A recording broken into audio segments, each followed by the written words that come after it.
Well, good evening everyone, another episode of Whitebeard's Kitchen. What I'm going to do this evening is a dish I've been busting to try, this chicken chettinad. So let's get cooking right away.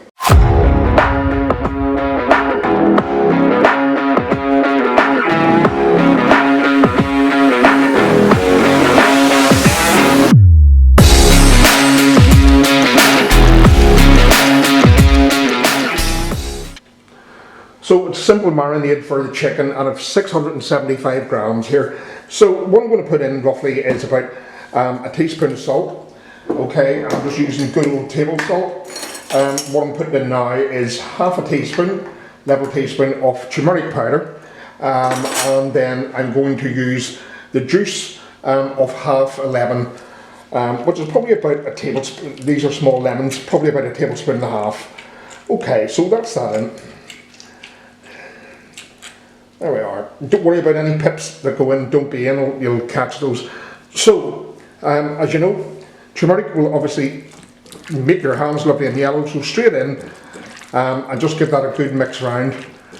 And I'm going to let that sit possibly for at least half an hour.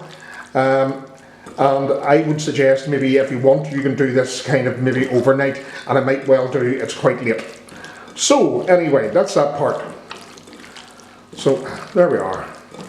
That's the salt, lemon juice, turmeric, and the chicken. Of sesame oil. And this is really to help toast the spices a little bit.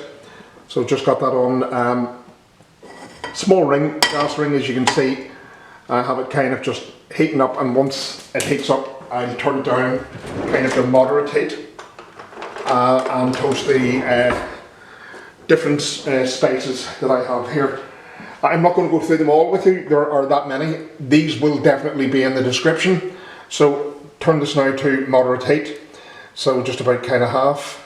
And I just want to saute these dried spices for a few minutes, just to they kind of release their aroma. So I'm going to give you a few spices, I'm not going to put it all in. So I have cinnamon stick or cassia bark, I have Star Anise, I have mace, I have Coriander Seeds, I have Black Cardamom, I believe it or not, a bit of stone flour in, I had a tiny wee bits like fluff, you can not barely see it. You know, if you can't get that, I mean, I'm not going to worry about it. Yes, it's in Chettinad cooking, but hey ho. I have Green Cardamom pod, I think I said black. What else have I got? Goodness gracious me, there's a whole load. So I'll put those in, as I say, in the description for this recipe. Just far too many to list out just at the minute. Right, so I can smell the aroma of those spices. So what I'm putting in now is 2 bay leaves that are going in. These are small red chillies. These are quite powerful.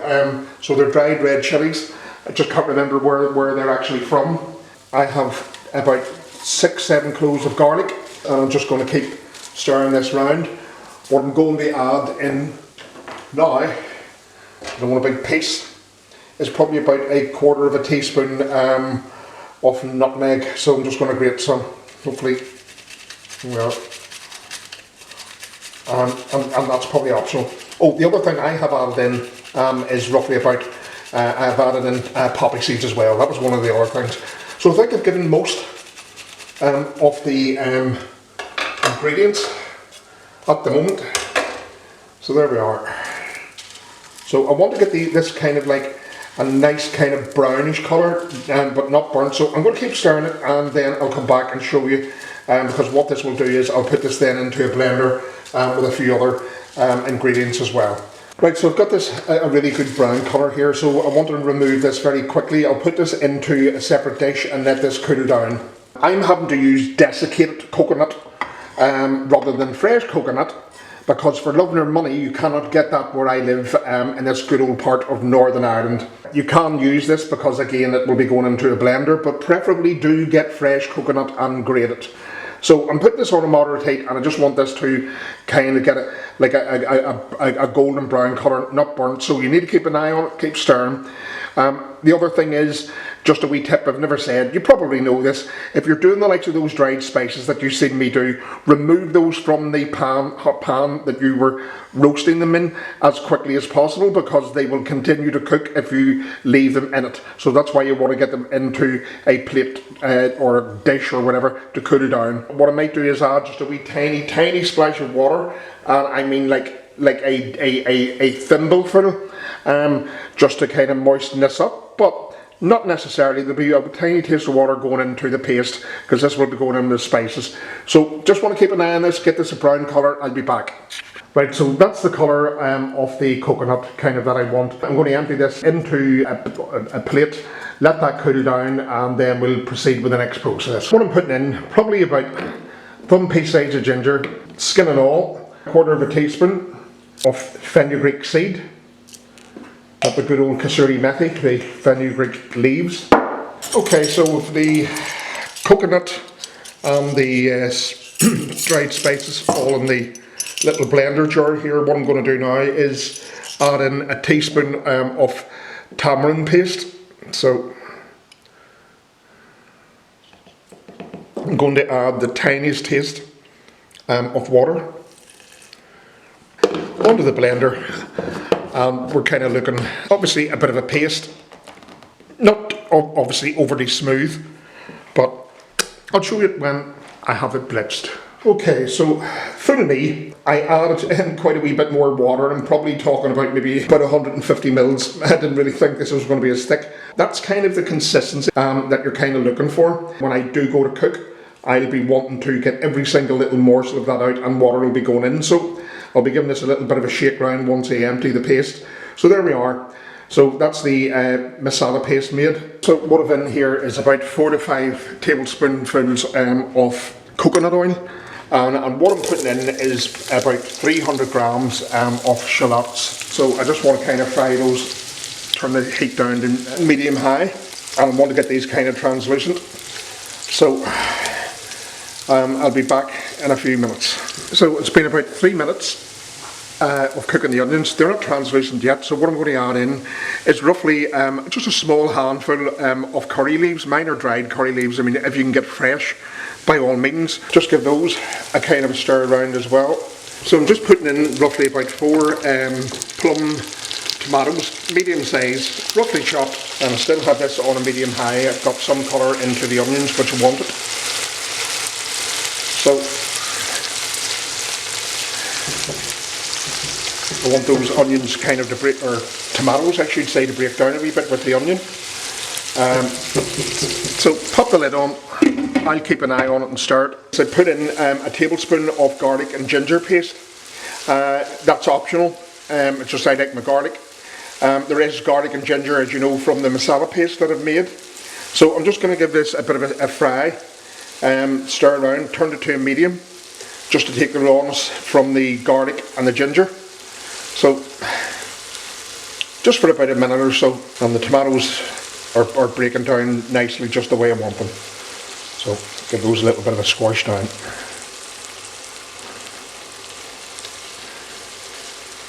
Right, at the beginning to do the onions, you've seen that I added in coconut oil.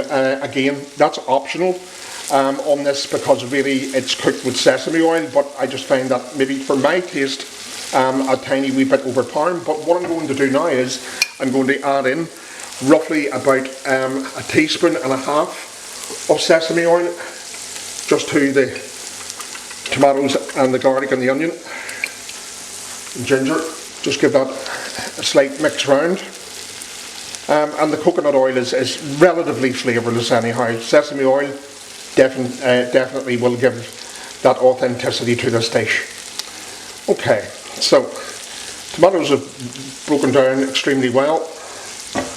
So next in is the chicken that I marinated. So I'm going to put that in. That has been actually marinating overnight. So I'm going to turn this up to now a medium to high, bordering on the high, just to get the chicken a bit of a tiny bit of a sear. And as usual, thank goodness I'd mentioned about chicken yesterday, the number of grams. This is chicken thigh.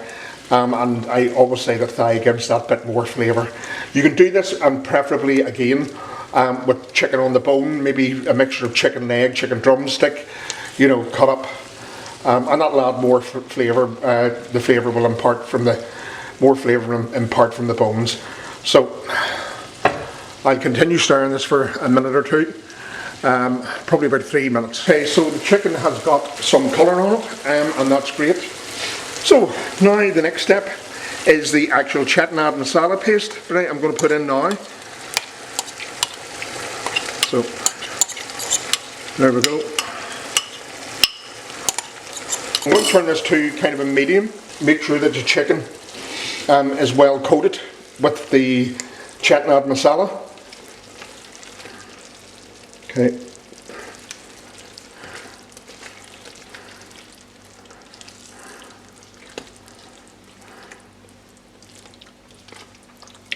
So I'll give that a good mix through, and the aroma is absolutely wonderful. Okay, so you can see that the oil is now beginning to separate. So what I'm going to do is I'm going to put the lid on for about 5 minutes and just let that cook away on a medium to medium high heat. Okay, so off with the lid. What I'm going to do, I'm just adding in roughly about 3/4 of a teaspoon of salt. Initially there was salt, as you remember, in the marinade. So if we need to add more, I'll do so. So still on a kind of a medium high. The next stage is just to add some water, and just to make sure that I have got all that marinade in, I'm just adding in some of the water when I scooped round, when I rinsed round, to make sure I got all the masala in, not marinade, I should say masala paste in. I'm going to turn this to a medium to low. Let this cook, and I'll just check it from time to time. Nothing should stick, but I'll give it a bit of a stir from time to time, and I'll let that do for probably about 15 to 20 minutes. Lid back on again. There we are. Back sooner than expected. What I'm going to do now is, and it's only been about 4 minutes since I disappeared, I'm going to add in coriander to this now, because they're not great fresh coriander people in this house, and particularly when things go in at the end. So I'm doing a bit of a compromise, and I have to be honest, this really looks great. That lovely dark brown colour, just the way chicken Chettinad should be. So the lid back on, and at least another 15 minutes of cooking, and say on to medium low, bearing slightly more on the low. Okay, so this is the chicken Chettinad. It's cooked. So what I will do very shortly, I'll have a little taste of it and let you know what I think. Okay, so the chicken Chettinad is now ready for me to taste. Just a wee squeeze of lemon I'm going to put on it. Not totally optional, and I have raita, and I obviously have boiled rice, but what I'm dying to do is actually taste it. Okay, so now to taste this.